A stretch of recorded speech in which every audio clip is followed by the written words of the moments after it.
I don't think I'd be that different if you had a day when no one knew you. I dropped the whole thing. I stopped trying to be something for someone long ago. So I just walk through the world except when I want to be funny or do something crazy. I don't have any trouble being myself, and I don't have any trouble saying no. When I mean it, I don't feel a pressing need to please everyone. I'm not mean to people. I love people. I would much rather say hello, who are you and what are you doing today, than I'm depressed. People talk a lot about depression. The difference between depression and sadness is that depression lasts longer. Sadness is just something that happened or didn't happen to you, or it could be grief. Depression is your body telling you, I don't want to be this character anymore. I don't want to hold up this avatar that you created in the world. It's too much for me. Deep rest. Your body needs to be depressed. It needs deep rest from the character that you've been trying to play. I act because I'm broken into a lot of pieces, and acting gives me a chance to reconfigure those pieces into 1,000 different things that are positive for people to watch. Was there a moment where you first sort of realized, I want to be a performer. This is the thing I want to do with my life? There was never any other choice from the time that there was consciousness in the body. I was looking at a man named Percy, my dad, who was the most incredible character you'd ever met. If you met him for 5 minutes, you thought you knew him for 50 years. You wrapped everyone that came into our house in stories and jokes. I became his calling at a certain point, and he was always super behind. But from the first time, I can remember him just lighting up the room and going, oh, that's the thing I want to do. My father could have been a great comedian, but he didn't believe that was possible for him, so he made a conservative choice and instead got a safe job as an accountant. When I was 12 years old, he was let go from that safe job, and our family had to do whatever we could to survive. I learned many great lessons from my father, not the least of which was that you can fall at what you don't want, so you might as well take a chance on doing it. You know what you love. I watched the effect of my father's love and humor and how it altered the world around me, and I thought that was something to do. That was something worth my time. It wasn't long before I started acting up. You know, people would come over to the house and they'd be greeted by a 7-year-old throwing himself down a large flight of stairs. They would say what happened, and I would say I don't know. Let's check the replay. I'd go back to the top of the stairs and come back down in slow motion. Now, fear is going to be a player in your life, but you get to decide how much you can spend your whole life imagining ghosts and worrying about the pathway to the future. All there will ever be is what's happening here and the decisions we make at this moment, which are based on either love or fear. So many of us choose our path out of fear disguised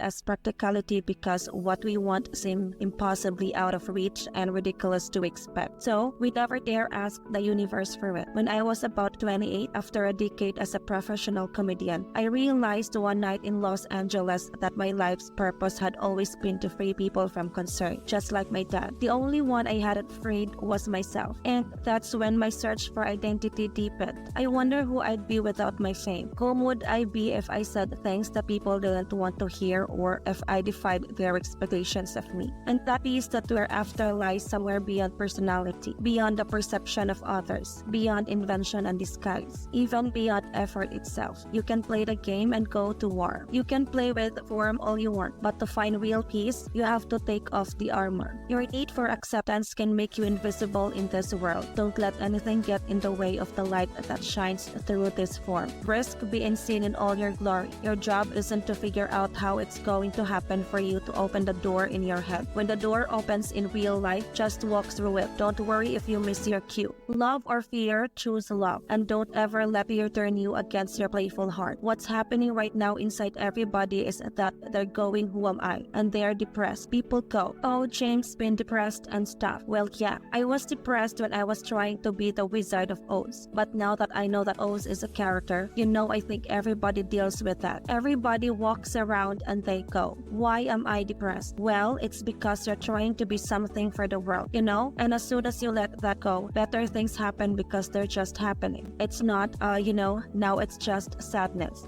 Sadness comes with happiness. It's the weather that flies by in the sky. It doesn't sit on you long enough to drown you. A few months ago, I woke up and suddenly got it. I understood suddenly how thought was just an illusory thing and how thought it's responsible for, if not all, most of the suffering we experience. And then I suddenly felt like I was looking at these thoughts for another perspective. I wondered who was aware of what I was thinking. I was thrown into this amazing feeling of freedom from my problems. You know, when I go to sleep at night, I'm not just a guy going to sleep. Jim Carrey, a two-time Golden Globe winner, is going to get some much-needed rest. And when I dream, I don't just dream about anything. I dream about being a three-time Golden Globe winner like actor Jim Carrey, because then I would be enough. It would finally be true and I could stop this terrible search for what I know. So ladies and gentlemen, thank you so much for joining me on this incredible journey today. I hope you enjoyed the content as much as I enjoyed creating it for you. Remember to hit that subscribe button and turn on notifications so you never miss any future videos. If you found value in what you watched, don't hesitate to give it a thumbs up and share it with your friend. Your support means the world to me and it helps the channel grow. I love reading your comments, so feel free to leave any feedback or suggestions for future videos below. Let's keep the conversation going. Remember, life is an adventure, and on this channel, we're exploring it together. So until next time, keep chasing your dreams, embracing the unknown, and spreading positivity. Stay curious, stay passionate, and always keep learning. Thank you again for being a part of this amazing community. Take care, stay awesome, and I'll catch you in the next video. Bye for now.